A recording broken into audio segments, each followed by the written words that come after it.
medicine 5 I'm presenting today, heavy heart. So history, 72-year-old gentleman to emergency department with the complaints of dysphagia for 6 months, loss of weight for 3 months, bilateral lower limb swelling for 3 months, and breathlessness for 1 day.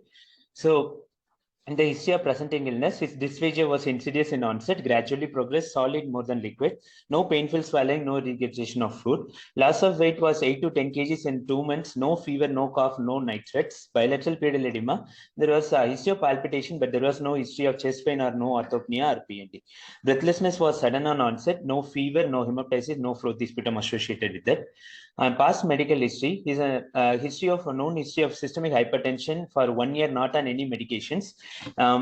Recently diagnosed with atrial fibrillation with fast ventricular rate, not complaints to the medications. Personal history, smoker with the 15 pack years, non-alcoholic, normal bowel and bladder habits. On examination, he presented to the emergency department with when he presented to the emergency department, he was drowsy in respiratory distress. His heart rate was 154 per minute. It was irregular, and ECG shows atrial fibrillation with a blood pressure of 80/60. So hemodynamically unstable atrial fibrillation. He was given with a synchronized cardioversion twice, and he was started with oxygen support and shifted to ward. In ward, his pulse rate was 78. It was regular, and the BP also was 90/60, requiring inotropic support to maintain the BP of more than 120. And saturation was 96%, needing of 10%, 10 liters with a non-rebreathable mask, and ECG shows sinus rhythm. On general examination, the patient on cold untouched, multiple ecchymosis patches all around the skin and shiny skin, and there was a pallor. Pedal edema was there bilateral side, and no lymph nodes were palpable on them. On examination, CVS no murmurs, normal S1, S2, and in the respiratory, trachea shifted to the left side. There was a decreased lung sounds on the right side, crepes on bilateral side, more on the right compared with the left side.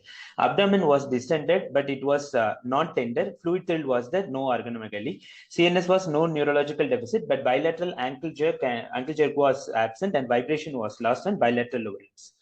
So the summary: 72-year-old man presented with complaints of dysphagia with the features of acute decompensated heart failure, with the findings of patchy ecchymosis, with a multiple organ involvement, with gastrointestinal and the heart and the skin and neurological CNS involvement also. So where initial differential were malignancy related or infiltrated related or multiple connective tissue disorders. And the lab, we went ahead and did the laboratory workup. So CBC shows the HP of 13.3 with a WBC of 5,300 and the platelets of 26,000. And as he had a hyponatremia, more of dilutional, and the troponin was elevated, and we are not considering since he received the synchronized cardioversion and all. And the LFT shows a significant AG reversal with a 6.7 of total protein with a 2.3 of albumin, and PTINR also was mildly deranged. And in view of the heart failure and in view of the heart failure and the atrial fibrillation, we want to look for the status of the heart, and we did the echo.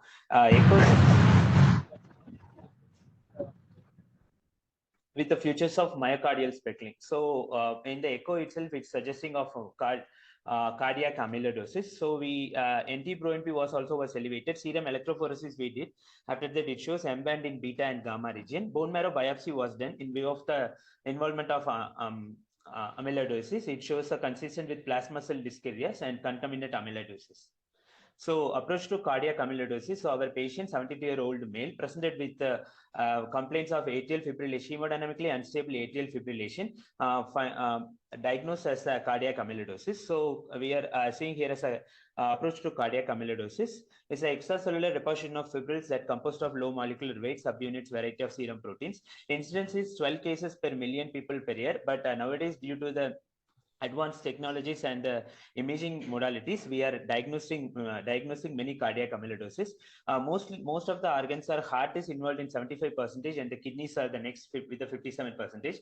Gastrointestinal tract involvement is possible, but only 17%. Our patient is presented with the dysphagia complaints also, and peripheral neuropathy. Our patient is also have the peripheral neuropathy features. And the risk factors for amyloidosis in terms like advanced age, male gender, black race, coexistent chronic and infectious disease with a family history. So this is the pathogenesis, more of like unfolded proteins with our patient mostly have the AL protein amyloidosis is a monoclonal lymphocyte proliferation with the plasma cell and immunoglobulin light chain involvement. And types of amyloidosis, we have a systemic amyloidosis, 4 types, more of AL, AA, and A beta 2, and ATTR also we have.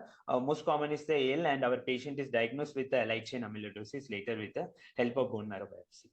And the symptoms of amyloidosis, we have a multiple organ involvement in the amyloidosis. And here is the, in the mouth, patient might have the macroglycia, eyes with the periorbital purpura. Heart patient will have the heart failure symptoms in with the conduction as our patient is having the atrial fibrillation. Gastrointestinal patient might have the motility disorder, hepatomegaly was there, but in our patient there was no organomegaly found in the ultrasound. And musculoskeletal patient might have the proximal myopathy with the carpal tunnel. And skin patient can have the ecchymotic purpuric lesion. Our patient had all over the body. And kidneys proteinuria, patient had a mild proteinuria. And peripheral nervous system, he is having the bilateral polyneuropathy features. And in our patient, he had a macroglycia, LVH, atrial fibrillation, dysphagia, purpuric lesions, proteinuria, and sensory axonal polyneuropathy. And this is a picture of the macroglycia. This is taken after the consent obtained from the patient. And clues of diagnosis of cardiac amyloidosis, patient might have the following signs and symptoms. They might have the fatigue, heart failure symptoms, and the conduction system abnormalities, atrial fibrillation, any kind of arrhythmias is possible. And in the imaging, and it shows increased ventricular wall thickness, grade 2 diastolic dysfunction. Laboratory shows low level of troponin elevation, elevated NT-proBNP. That all is in our patient, positive is in patient. So musculoskeletal, not much findings present in our patient. But neurological ways, peripheral neuropathy features are present in our patient. And this is a normal heart on the left side, and the right side with the amyloidosis, cardiac amyloidosis heart. And these are the 4, in the cardiac amyloidosis, these are the 4 cardinal manifestations. LVH, heart failure symptoms, arrhythmias, and intracardiac thrombosis. Our patient had a atrial fibrillation and the symptoms, cardiovascular symptoms. And our patient had LVH, heart failure with normal ejection fraction, atrial fibrillation. Atrial fibrillation in amyloidosis is 56% in AL amyloidosis is possible.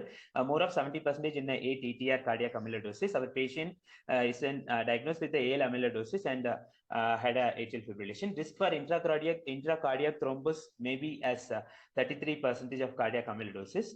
Can be present even those with chronic anticoagulations also.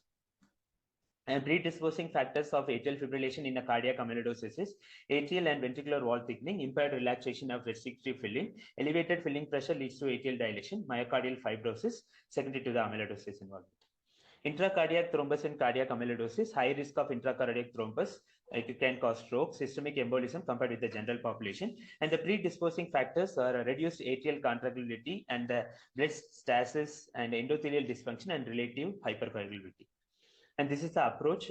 Basic is history ECG, echocardiogram suggestive of cardiac amyloidosis. Then we will rule out the other possible causes of restrictive cardiac causes. Then we'll do the other staining of monoclonal light chain. And if the monoclonal light chain came as positive, then we'll that hematology consult. Then we'll look for a amyloidosis future or secondary cases.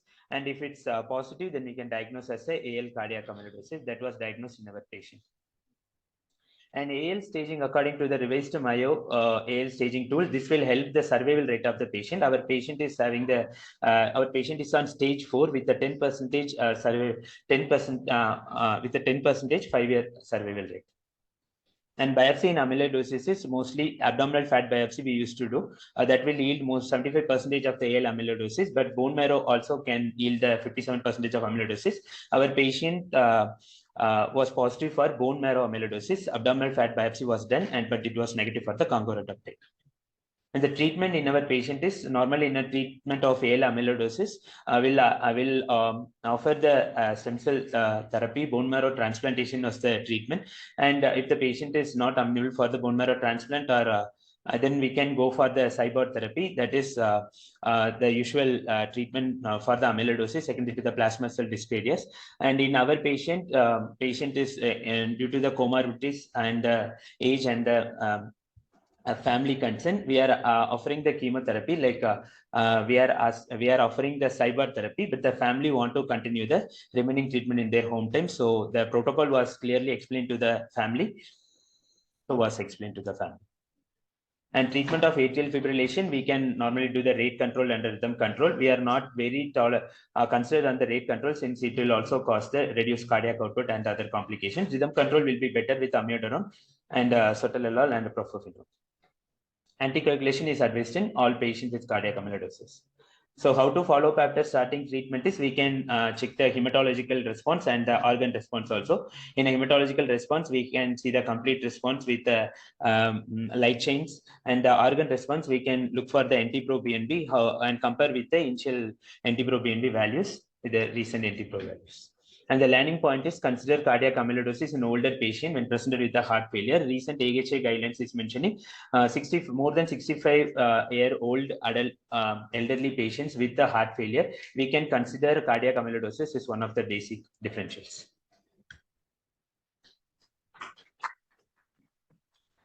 I think we should come back after the any questions. Yeah. Which situation would you consider cardiac failure? In any cardiac failure, would you think of cardiac amyloidosis? What are the clues which say this patient might have cardiac amyloidosis and not related to, let's say, ischemic heart?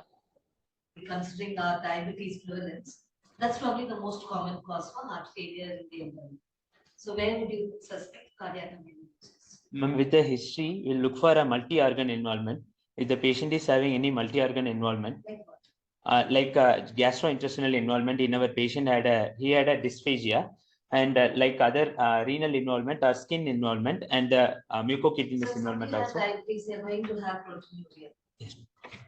They may have autoimmune, meaning autonomic involvement of the GI. So where would you suspect? What are the clues that tell you this patient has amyloidosis? What is the ECG of this patient? Did you, no, the ECG is a low amplitude ECG, ma'am, in this patient. Your echo is showing LVH, but your ECG is showing low amplitude. Right? So think about it there. Yes. Purpura, macroglossia. If you have postural hypotension, okay? If you have thickened nerves, okay?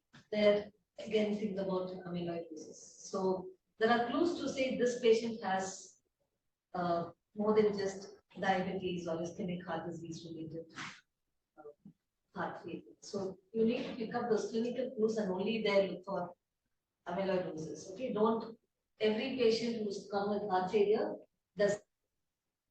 It's a rare disease, which is why it gets presented in clinical meeting.